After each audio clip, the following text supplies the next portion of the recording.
Uno de los acontecimientos más significativos para la monarquía hispánica en el año 1625 fue la rendición de Breda, que además quedó inmortalizado en la pintura de Diego Velázquez. Sin embargo, mucho más allá de este acontecimiento hay otros tantos en ese Annus Mirabilis, año admirable. Así se titula el libro de David Ramírez Muriana, editado por Edad. Buenos días, David. Hola, buenas. ¿Qué tal estáis? Vamos a empezar por lo más importante. ¿Por qué el año 1625 pasó a la historia como el Annus Mirabilis? Cuéntanos. Bueno, pues la verdad es que el año de 1625 fue tan espectacular que dejó asombrados a propios y extraños.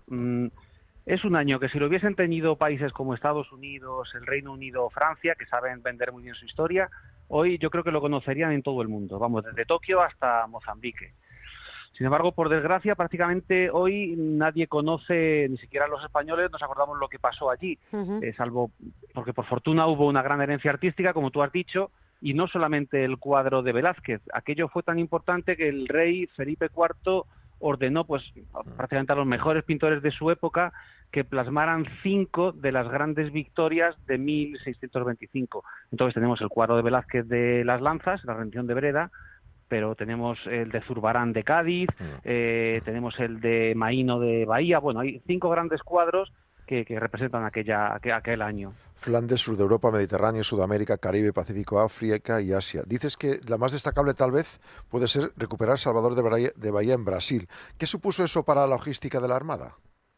Bueno, la verdad es que en general toda la movilización de aquel año fue impresionante. Como tú muy bien has dicho, España, la monarquía hispánica, luchó de forma simultánea en el centro de Europa, en Flandes y en Suiza, en el Mar del Norte, en el Mediterráneo para defender Génova, en diversos puntos de Brasil, que fue esta gran operación de Bahía, pero además también luchó en Espíritu Santo y en la cuenca del Amazonas, en el Caribe para liberar Puerto Rico, en África para el Golfo de Guinea, incluso en Asia, donde rechazaron un ataque en Manila, en Filipinas, y ganaron un fuerte en las Molucas.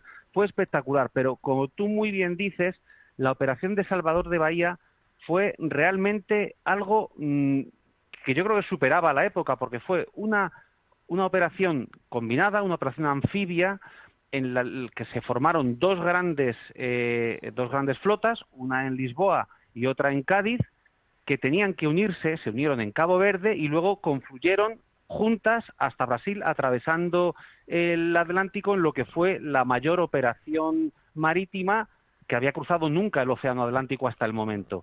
Eran 50 grandes barcos que trasladaban a 12.000 hombres, entre ellos 5 tercios de infantería, que eran la élite marítima, la élite militar de la infantería europea. Había 3 tercios viejos y, bueno, eran los mejores militares que había en su momento. Y bueno, pues como tú has dicho, las necesidades logísticas para organizar, y sobre todo organizarla también, porque fue una operación que se hizo en un tiempo récord y con una efectividad tan grande, y salió todo tan bien que posiblemente se puede considerar como la operación marítima más exitosa y más eficaz de toda la historia moderna de España. David, el libro está dividido en 3 libros. El primero analiza el marco histórico, el segundo se centra en la recuperación de Bahía y el tercero supone un punto de inflexión. Pero te quiero preguntar por el otro gran protagonista de los acontecimientos, que fue la República de las Provincias Unidas, Holanda, sí. El papel de Holanda, ¿no? Exactamente, sí.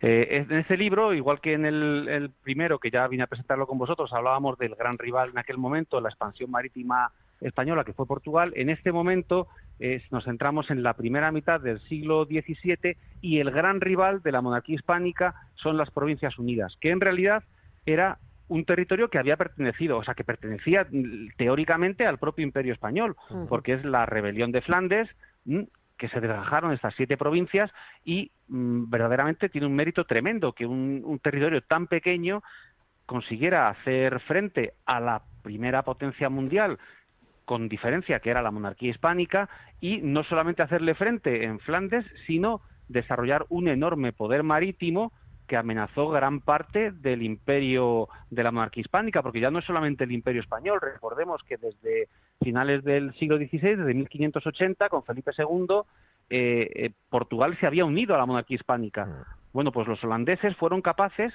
ya te os digo, un territorio pequeñísimo, con apenas 1,5 millones de habitantes, de amenazar el imperio marítimo español, porque aquel país era, como decían en su momento, era un auténtico arsenal, Sí. o sea, era un astillero, era un país que era un astillero.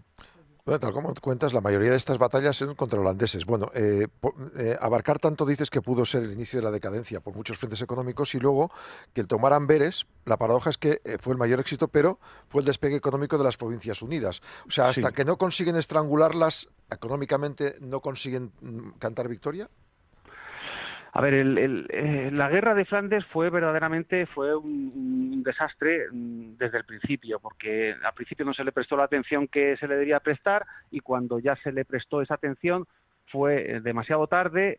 Justo cuando se tomó Amberes, que fue en 1585, la tomó Farnesio, era el momento en el que verdaderamente la monarquía hispánica podía haber reconquistado los Países Bajos, pero pues por decisiones erróneas de Felipe II desviaron la atención en la empresa de la Gran Armada de Inglaterra, luego se metieron en las guerras civiles de Francia y al final la toma de Amberes, que podía haber sido precisamente el disparador de la conquista ya completa y el sometimiento de los Países Bajos rebeldes, pues se convirtió en lo contrario, porque además dejaron en el convenio de acuerdo para la rendición de Amberes, dejaron irse a todo aquel que se quería ir y entonces se fueron muchísimos trabajadores que eran calvinistas, que eran muy radicales protestantes, se fueron a Ámsterdam y también se fue la gran mayoría de los grandes financieros que estaban en Amberes y que muchos de ellos eran judíos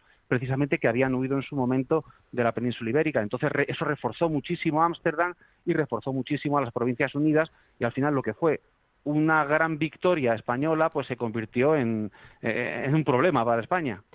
Hablas de muchísimas batallas, como la batalla del Mina fue la derrota más humillante de todas las que sufrieron los holandeses en ese año, o la defensa de Cádiz, que supuso el brillante colofón de un año irrepetible. Pero quiero preguntarte por barcos, porque a comienzos del siglo XVII el galeñón se había convertido en el barco de guerra fundamental para España, ¿verdad? ¿Cómo era este tipo de barco?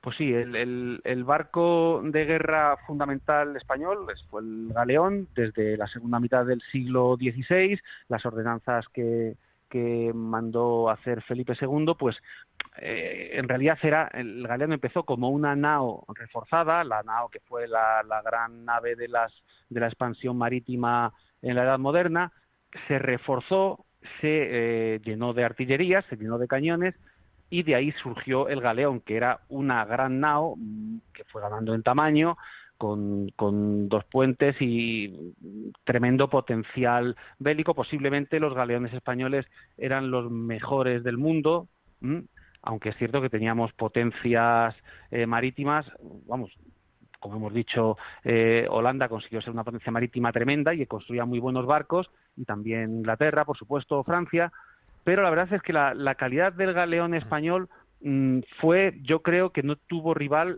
en los grandes océanos. Sin embargo, no era muy eficaz en zonas como el norte de Europa, en el Mar del Norte, porque aquellos mares eran mares con fondos muy bajos y era difícil que naves de tan gran porte como las naves españolas pudieran desenvolverse con soltura en el Canal de la Mancha y en la costa de Flandes. Eso fue un gran problema. Muy brevemente, España quiso crear una especie de OTAN, la Unión de Armas. Al final esto fracasó, ¿no? Sí, esto fue una de las grandes consecuencias de 1625. En 1625 tuvo 3 grandes consecuencias que en realidad al final acabaron siendo negativas, y es, por un lado, las consecuencias económicas. Al 1627 hubo que declarar la quiebra por el esfuerzo enorme que se había hecho. Por otro lado, las consecuencias exteriores. Los enemigos de España vieron que España podía ganar una guerra general que había en Europa y decidieron reforzarse mucho y atacar España, y tuvo otra consecuencia interna negativa, que fue la de que el propio Olivares y el gobierno de la monarquía, después de ver la operación de Bahía, que había sido una operación combinada entre España y Portugal, pues decidió que si todos los territorios de la monarquía colaboraban con una fuerza proporcional en la defensa del imperio, eran invencibles. Y entonces esto le llevó a llevar a cabo una reestructuración interna de las estructuras de la monarquía para que cada uno de los territorios aportara tropas y dinero, y esto chocó con unas resistencias enormes que acabaron en la gran crisis de 1640, que fue la peor crisis que sufrió la monarquía hispánica durante toda la Edad Moderna hasta la época napoleónica, y que a punto estuvo de desmembrar ya no solamente la monarquía, sino a la propia España. Al final se desmembró el Imperio portugués y Portugal, pero la cosa fue mucho más grave y pudo acabar aquello mucho peor de lo que acabó. Interesantísimo. David Ramírez Muriana, enhorabuena por Annus Mirabilis, es un libro editado por EDAF, y además al final del libro se incluye un anexo con 6 documentos que ofrecen perspectivas desde las que podían observarse esos acontecimientos políticos de la década de 1620. Así ya sabemos por qué el Annus Mirabilis se denominaba de esta forma. David, muchísimas gracias por atendernos. Muy bien, pues muchísimas gracias a vosotros. Y para los oyentes, si quieren tener más información, les recuerdo que en X tenemos una página que se llama España en el Mar. España en el Mar. Gracias, hasta pronto. Bueno, muchas gracias a vosotros. Adiós.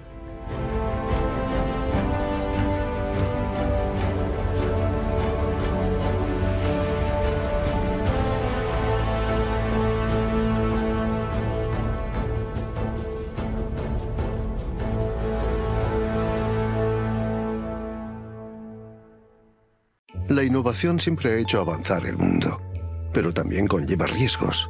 En un mundo que necesita soluciones energéticas, AXA XL afronta el riesgo.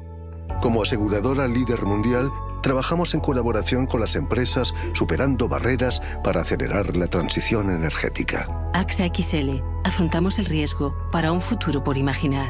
Este anuncio no constituye una oferta solicitud ni una descripción de ningún producto o servicio de AXA XL.